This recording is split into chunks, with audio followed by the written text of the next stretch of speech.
Olá galera do canal, beleza? Tudo bem? Vou mandar mais um vídeo vocês curtir, compartilhe e não se esqueçam de inscrever no canal e vou mandar muita coisa boa, não saiam daí e bora pro vídeo. Bem, a gente vai começar a analisar aqui as decisões tomadas pelo Voaden Gaciba. Boa tarde pra você, tá tudo tranquilo aí? Mais ou menos. Olha o paletó do Gaciba, hein? Pelo amor de Deus, hein? Ficar velho esse paletó, você dá pra mim, Muito hein? boa tarde, muito obrigado. Muito obrigado pelas palavras, sua mãe. Fico lisonjeado vindo do amigo, tá à disposição. Nós temos uma tarde muito interessante, né, para falar de arbitragem, falar de lances, né, Dani, mas acima de tudo da questão de critérios, de como são enxergados critérios não só nesse jogo especificamente, mas no Brasil como um todo, bastante jogada, bastante lances polêmicos para ser debatidos aí, e vou gostar de debater com essa mesa aí. Pra gente avaliar o que aconteceu em campo nesse jogo, né, que é o critério. Vamos colocar o primeiro lance, aí vamos fazer assim, ó, pra gente organizar. Eu escuto a opinião de vocês e o Gaciba fecha o assunto. Porque se ele falar o dele antes, a gente vai ficar aqui influenciado pelo nosso comentarista de arbitragem. Então vamos colocar primeiro aí, por favor. A gente tem o lance do Diego Costa no Dudu. É o primeiro lance ali em que é pedido um pênalti que não é dado. O Dudu vem ali pelo cantinho da área e o Diego Costa segura ele. Segura? O Dudu... Põe a mão nele. Não, você já deu o veredito. Não, na verdade não, porque eu não acho que isso foi pênalti. Ele não segura, não faz nada. O Dudu bate no faz braço nada. dele. O Dudu se joga no braço dele e parece que ele segura. Vou refazer minha frase aqui. A minha opinião é que não foi pênalti, vocês. Eu acho que não. Não foi pênalti. Não, pra mim. nada. Não foi pra mim. Pra mim, nada também. Nada. Gaciba, alguma coisa diferente do que a gente está falando aqui? Segue decisão de campo, né? 100%. Eu acho que isso é legal, Dani, que você está propondo. Você vê com os comentaristas aí a questão da visão. Isso é muito. O árbitro de vídeo tem que ter isso muito apurado na sua cabeça. Muito apurado na sua cabeça. A questão do senso comum. Para mim, é claro, indiscutível que esse lance não é um pênalti escandaloso, não é um pênalti, até porque todos nós achamos que não há penalidade, né? Mas aí a gente começa a ver as características do jogador de futebol do Brasil. Não estou falando do Dudu, estou falando de todos os jogadores do Brasil. E a nossa tendência aqui no Brasil é ver jogadas em slow motion, um pequeno detalhe. O movimento é muito claro, existe um braço colocado como anteparo, que não tem força suficiente para impedir a passagem do jogador, que claramente o impacto, a queda é realizada pela dobra do joelho. E aí eu chamo a atenção, falando do lado de arbitragem, a colocação do Voaden, lateral em relação à jogada, dono da jogada, para interpretar e dizer para o árbitro de vídeo: vi o contato, mas acho que não tem impacto para derrubar. Não considero simulação porque houve contato físico. Árbitro de vídeo, perfeito. Segue decisão de campo. Para mim, decisão acertada da arbitragem. Esta primeira grande decisão.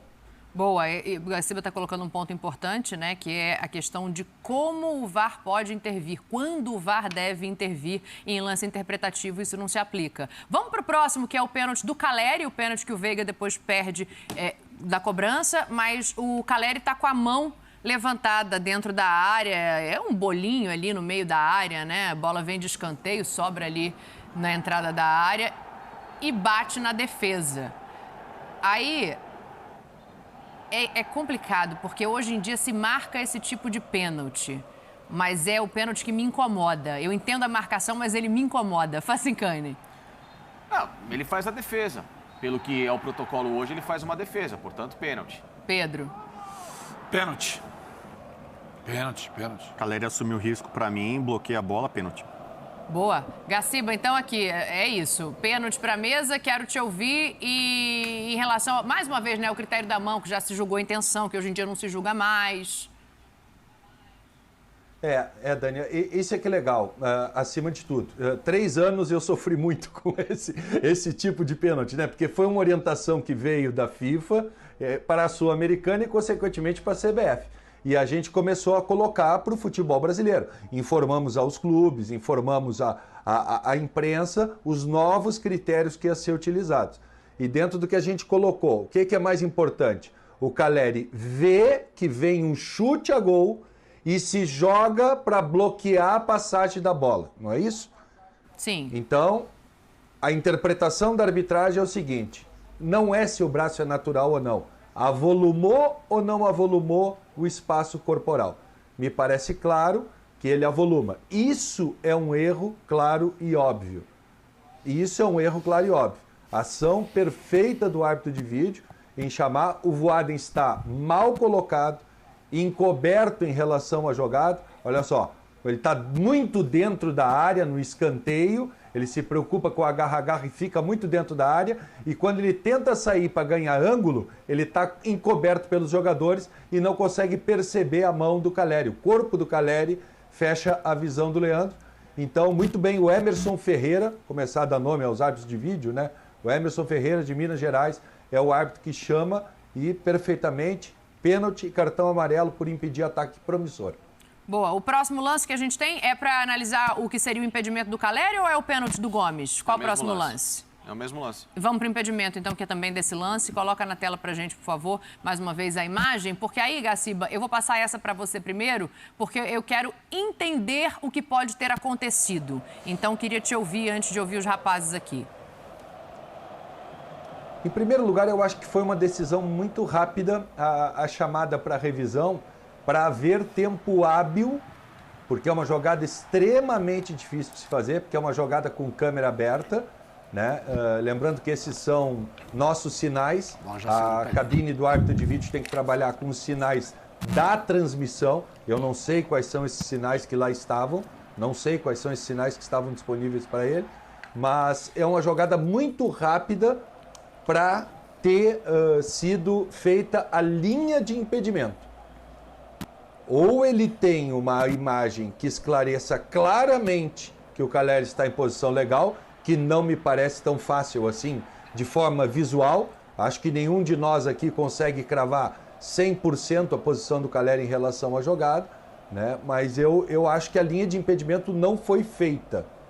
Vamos aguardar, né? A CBF tem a filosofia de colocar alguns, né? Isso é que eu não gosto, para mim tinha que ser todos, ou nenhum, conforme a gente fazia, ou mostra tudo, ou não mostra nada, né? Em relação às checagens de jogadas protocolares, né? No caso, nesse caso, revisões, né? Então vamos dar uma aguardada para ver, mas assim, com essa imagem que nós temos disponível, a dúvida será eterna, porque nenhum de nós vai poder cravar 100% se o jogador está ou não impedido.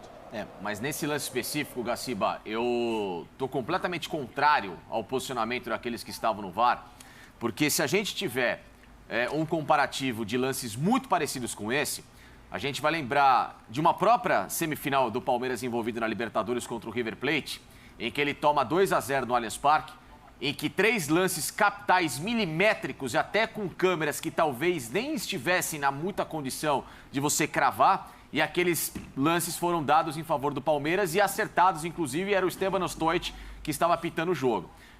Então, assim, se você tem um lance em que você precisa fazer uma revisão completa, uma peneira, e a gente, tudo bem, cobra agilidade, mas ao mesmo tempo, se há uma demora, mas que ao mesmo tempo há uma precisão, que isso fosse checado. Né? Então, para mim, é um ato falho. Não. Ele deve. Ele tem que ser checado. Então, acho que é legal o que você está colocando. Não tenha dúvida. Protocolarmente, câmera... ele obrigatoriamente tem que checar. Exatamente. Porque obrigatoriamente tem que checar. Porque a câmera... E até uma questão prática, agora já vou indo um pouquinho mais longe. Uma questão prática. Se eu chamo o Voaden por uma revisão e eu sei que essa imagem vai ser aberta para todo o público que está vendo, quando eu faço a revisão, eu mostro a posição do Calleri legal ou ilegal ao Voaden. Então, porque eu sei que eu vou dar credibilidade à minha decisão dentro do campo. Claramente essa posição do Calleri está dentro do que a gente chama de APP, Attack Face Possession. Então, obrigatoriamente, esse lance tem que ser checado. Por isso que eu digo da questão dos áudios. Pode acontecer uma situação em outra câmera que dê uma certeza, que eu acho muito difícil. Eu vejo o árbitro de vídeo passar a linha em lance muito mais fácil do que esse, né? Então, acho que teria que ser passada a linha, sim. Não tem como ter uma confirmação visual da posição do Calleri, mas isso nos áudios do vídeo deve dizer. Porque claramente ele tem que dizer, Voaden, sugiro revisão para possível pênalti, já checamos o APP e o jogador que sofre o pênalti estava em posição legal. Isso é obrigatório, isso é protocolar.